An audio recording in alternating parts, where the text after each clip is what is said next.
Hello, welcome to STEAM class. Today, let's learn to draw an elephant.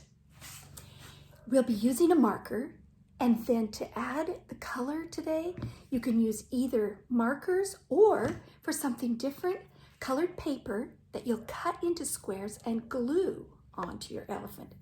So I'm going to read the book, Elmer the Elephant, while you go get scissors and colored paper and glue, in case you want to do it that way. If you'd rather use markers, that's okay too. This book, Elmer the Elephant, is really a fun book. You can see the elephant right there. He's camouflaged. All the colors.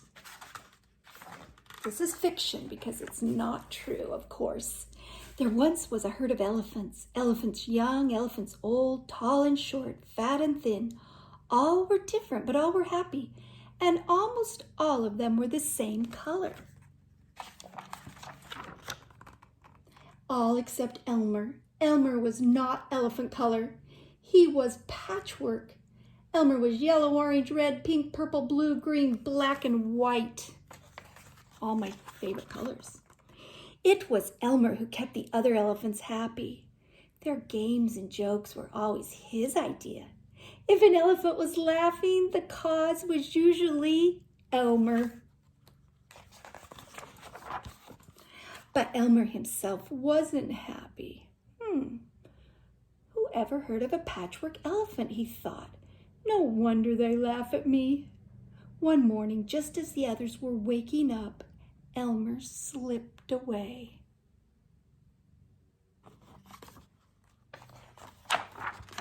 As he walked through the jungle, Elmer met other animals.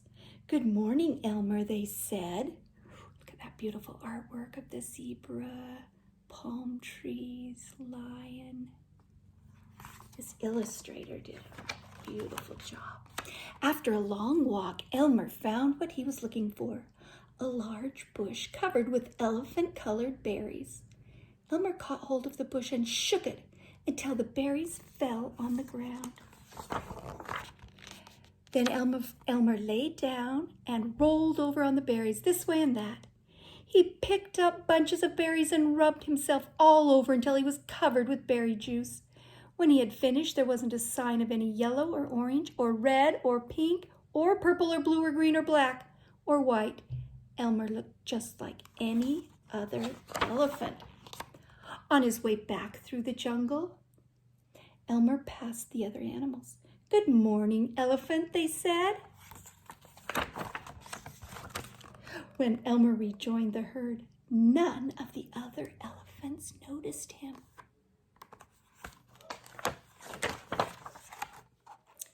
As he stood there, Elmer felt that something was wrong, but what? He looked around. Same old jungle, same old blue sky, same old rain cloud, same old elephants. The other elephants were standing absolutely still, silent, and serious. Elmer had never seen them so serious. It made him want to laugh. Finally, he could bear it no longer. He lifted his trunk, and at the top of his voice, he shouted, "Boom!" And then the rain, boom! The other elephants jumped in surprise. Elmer was helpless with laughter. Then the others began to laugh. "Too bad Elmer isn't here to share the fun," they said, laughing harder and harder. Look at them upside down, all different directions. And then the rain cloud burst. When the rain fell on Elmer, his patchwork started to show again. "Oh, Elmer," gasped the old elephant. As Elmer was washed back to normal, "You've played some good jokes, but this has been the best and the biggest. What would we do without you?" "We must celebrate this day every year," said another elephant. The day of Elmer's best joke. All of us elephants will decorate ourselves in his honor," said a third. "And Elmer will decorate himself elephant color." Oh, this is my favorite page. Look at these colorful elephants. Checkers. I think there's a rainbow one somewhere. Flowers, polka dots. Wow. And one day each year the elephants color themselves yellow, orange, red, pink, purple, blue, green, black, white, and have a parade. If you happen to see an elephant in the Elmer's Day parade who is ordinary elephant color, you will know it must be Elmer. There he is, the gray one. And that's the end of our book. Now, let's look up here and I'll teach you how to draw the outline of an elephant and then we will decorate it. Okay.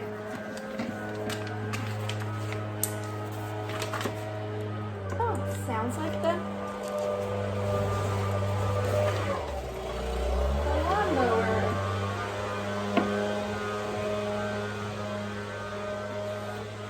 Let's wait till that passes. Okay, here we go.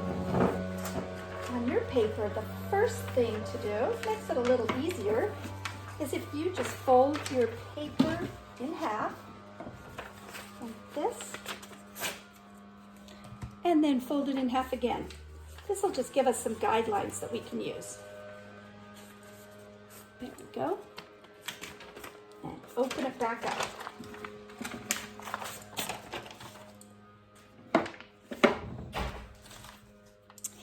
Now the first step is to start just past that middle fold, maybe about an inch, and we're going to make a line over, down. This is the elephant's big body, and we're going to come up and stop before we get to the middle fold.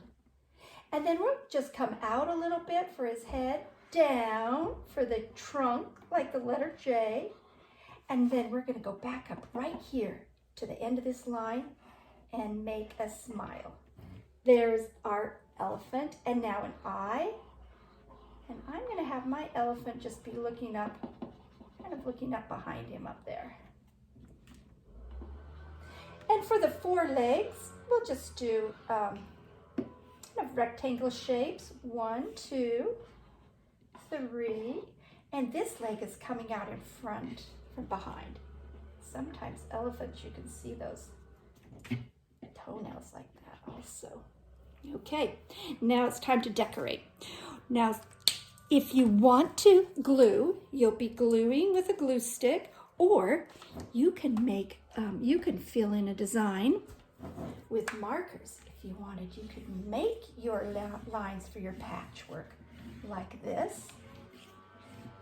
We're even going to do this part.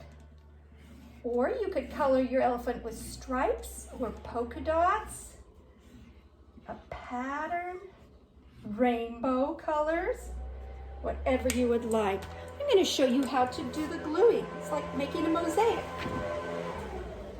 I like to put on about that much glue and then add my squares.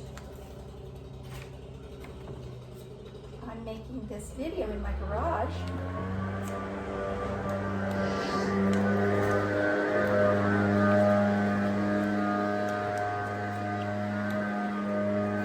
You can overlap your squares. And while I put these on, I want to tell you a little bit about the elephant's trunk.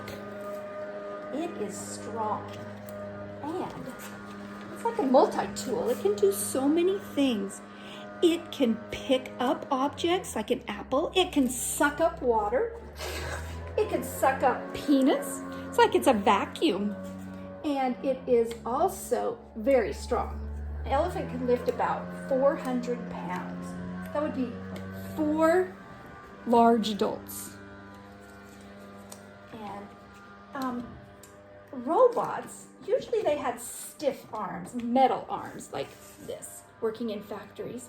So some engineers went to the zoo and they got ideas from the elephant and decided to make a bendable robotic arm that had suction to hold on to packages or whatever it needed to move.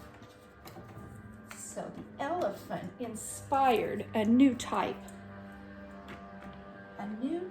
of robotic arm. Now I'm just going to put some around here. Now if you need one that's a little thinner for the trunk, you could cut it a little thinner. This is called mosaic, making a pattern of mosaics. And Biomimicry is our science word of the day. Biomimicry means that the engineers and scientists have mimicked or copied something from nature that's alive. So they copy ideas from the gecko for sticky feet. They copy ideas from the shark skin for a surface where bacteria can't grow. They copy an idea from the elephant for the trunk. They copy ideas from the spider's web for a very strong material. Now remember, if you do this elephant, take a picture of it and send it to me, Mrs. Millette, or post it on my Facebook, STEAM SoCal, and we will put this in our virtual art gallery. When we come back to school, we can have a slideshow and we can show the school all the art that got created while we were out of school. And there is, oh, should we do the legs? Yeah. There's Elmer the elephant. Kind of looks like this one, doesn't it? Sure does. We need a few more. You could cut a few if you want them to be a little smaller. Now, one last reason why the trunk design was so great for engineers is because it's all muscle. The elephant's trunk is all muscle, so there's no bones. It can completely bend and curl, and that's what was different. That's what gave the engineers the idea, was just watching how it could bend in all different directions. Well, thanks for watching. That was a lot of fun, and I'll see you next time. Bye-bye.